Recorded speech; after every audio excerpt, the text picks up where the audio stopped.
Hey everybody, this is Mr. Luckson Explains. Today we'll jump into the complement system.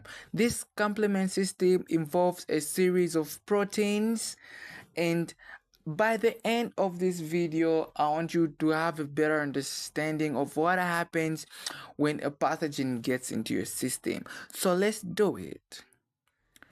The complement system involves a series of proteins that are found in the blood. They are part of the immune response. But they exactly what are they? How do they function? By the end of this video, I want you to have a better understanding of all of it.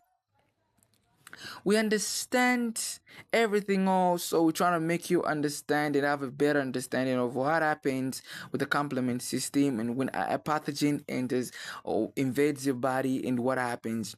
So this complement system involves proteins.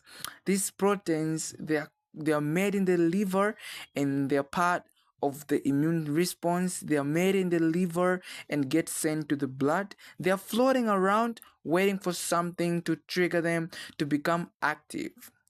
Now the names of these proteins are going to be easy to remember. They are called complement proteins. So we use a C to represent them, and we'll also give them a number because they vary. It starts from 1 to 9. So we'll give them a C. So we have complement C1, complement protein C2, complement protein C3, C4, C5, all the way to C9. See, it's so easy to remember. This is one of those things. Like let me talk about something like the complement system. We have the classical pathway and we also have an alternative pathway. Let's deal with the classical pathway first, because once we know the classical pathway, we actually know both. So we'll be going for all easy today. Let's just think of it like a cascade of event. One event triggers the next, and that triggers the next and triggers the other, etc., etc. So now it goes and starts. So once it goes all the way to the end, like you line up a bunch of dominoes, you push one down, and once you pop, it won't stop. So right now, let's start at the beginning. When a pathogen gets into your system, the pathogen has antigens on its surface that's recognized by an antibody. So the antibody binds to the antigen. And when that happens, C1, the first complement proteins, will bind to the antigen antibody complex and get activated. So when it's activated, we say it is popped and it won't stop. So now, that C1 is activated. It's gonna cause C2 and C4 to split in two. Okay, so now we have two fragments of C2 and two fragments of C4. So one of the fragments of C2 will combine with one of the fragments of C4 to form an enzyme called C3 convertase. Now when that happens, C3 convertase will split in two. It will split into C3A, which is a smaller fragment, and C3B, which is a larger fragment. So now we have these two fragments.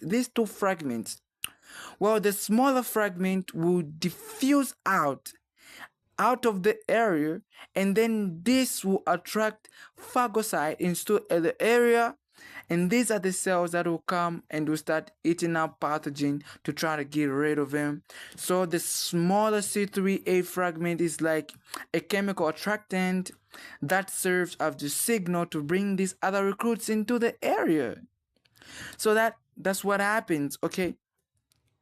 So we also have the remaining larger fragment, which is a C3B fragment. This C3B fragment will bind to the surface of the pathogen. This basically tags the pathogen for destruction.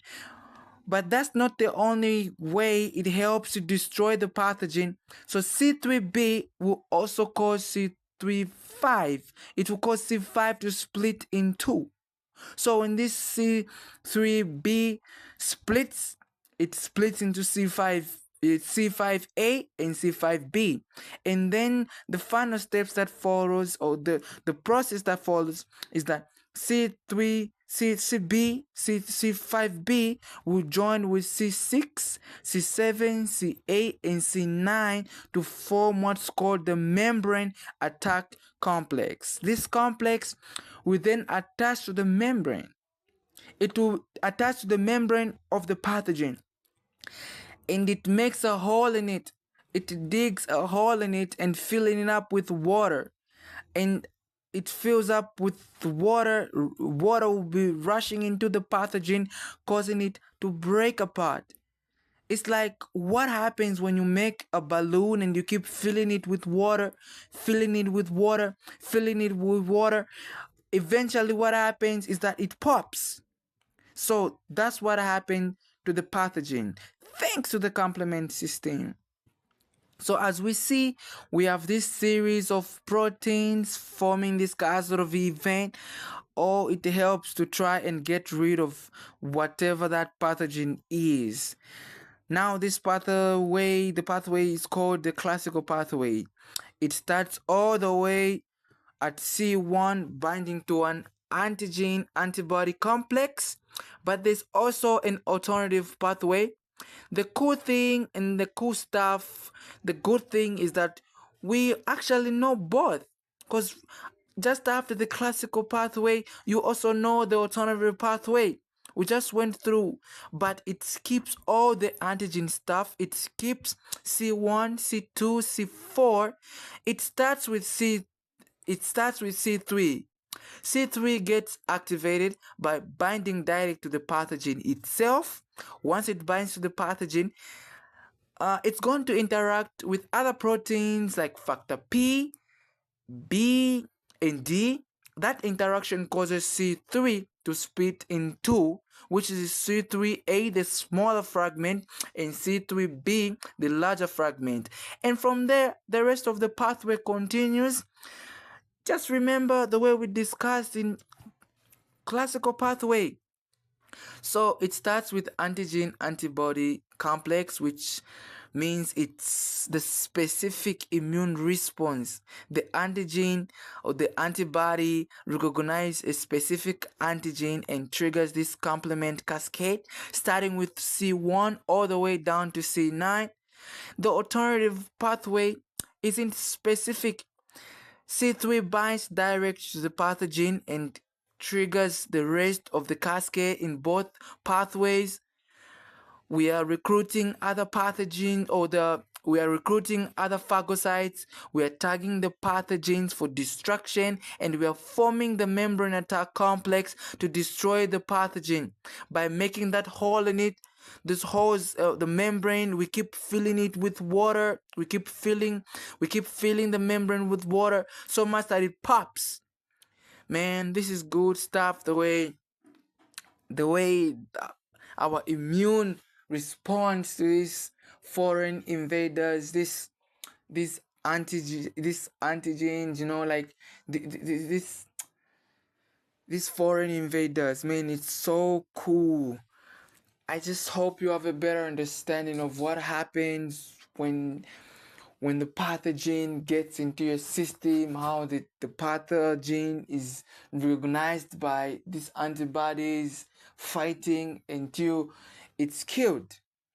Thank you so much. But the next topic will be digging into the immune system, types of immune system, the innate immune system. That's what we'll dig into the next time we meet. I just want you to have a blessed day, blessed time. Yeah, so see you next time. Peace. Mr. Luckson Explains.